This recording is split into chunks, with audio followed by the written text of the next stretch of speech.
Hello guys! Welcome back sa ating channel. This is Miss Evelyn's Vlog. Isa po kaming Mindorenya nakatira sa bayan ng Bulalakaw. As you can see guys, dito ay kumakain ako ng kaimito. Okay yan, or star apple. Yan ay binigay lang sa akin ng aking Father Earth. Diba? Habang naghihintay ako dyan ng aming sundo, kasi for today's video ay second anniversary ng aming church. Diba? Nakain ko pa yan yung balat dyan. Ang pakla! Ay, nag-road trip muna kami. Siyempre. Diba? Ito guys, ang nadadaanan.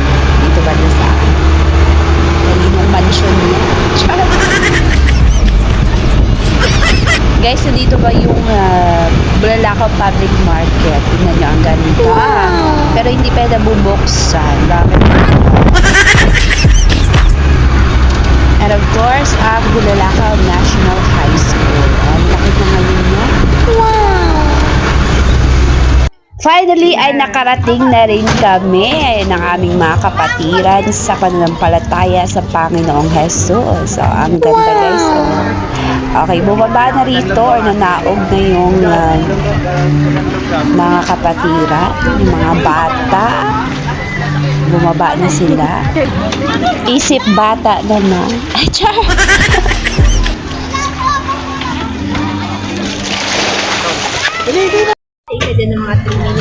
Ay, 3 seconds. Yan, eksena si Kuya. Video ako dito, eksena ka Kuya. Char! So, dito pala guys, ayan, may tig 2,000 na floating cottage, may 2,500, may 1,500, meron ding 1,000. Okay, na bahalang pumili kung aling cottage ang gusto nyo. Kung malaki o maliit ba na cottage. Ayan. So, dito guys, as you can see, nag-set up dyan ang aming pastor at mag-ready na kami ng aming gawain.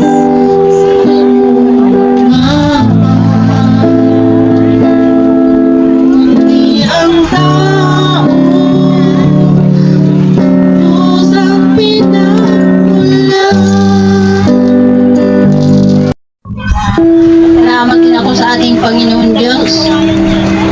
Dahil bigyan din ako ng kalakasan at sa isang gabi, walang tulog-tulog kami sa gawa ng aking apo ay dyan sa hospital baga. Para ko ay bakit mamaya mga hospital rin naman dahil hinahikas niya. Kaya ang kanyang patay nagapunti na lang nagatingin sa akin. Sabi na anak ko na, natakot na ako sa anak ko, bakit mamaya pang magnyang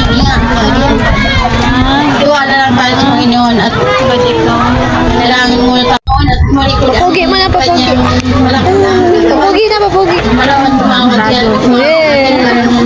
Heli, ay, papugi nga siya. Awitan ko, tuwa-tuwa ang bata. Bakit maraming salamat Panginoon? Awitin para sa Panginoon. Isod na lang, isod. Isig-isig pa, isig pa.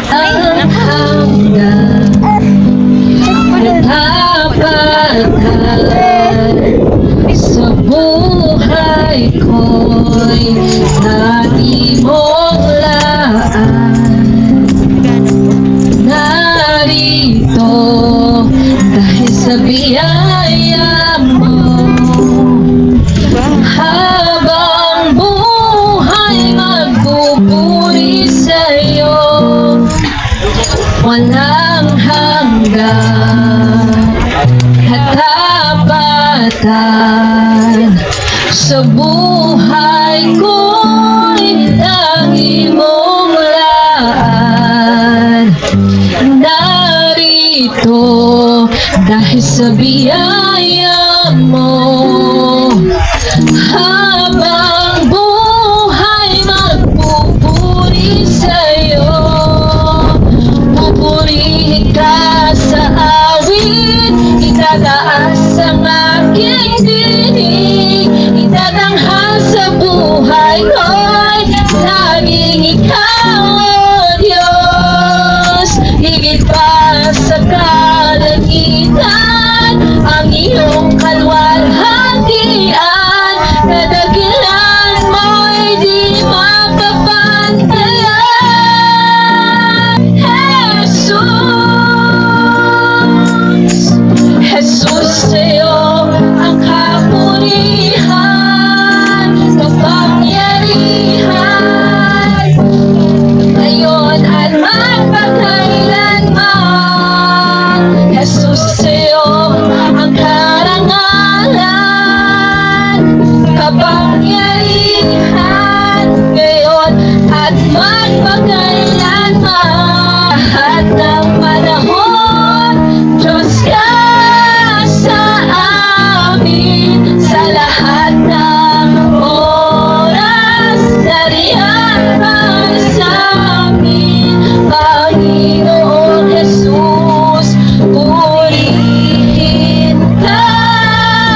Tuwid mo sana ang landas ko.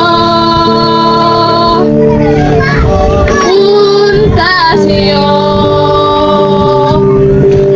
Kahit ano Purihin ang Diyos at natapos na rin guys ang aming gawain yan. So, may part 2 pa tayo nito guys. So, abangan ang part 2 niyan. So, yun na for today's video guys. God bless everyone. See you sa next vlog. Bye!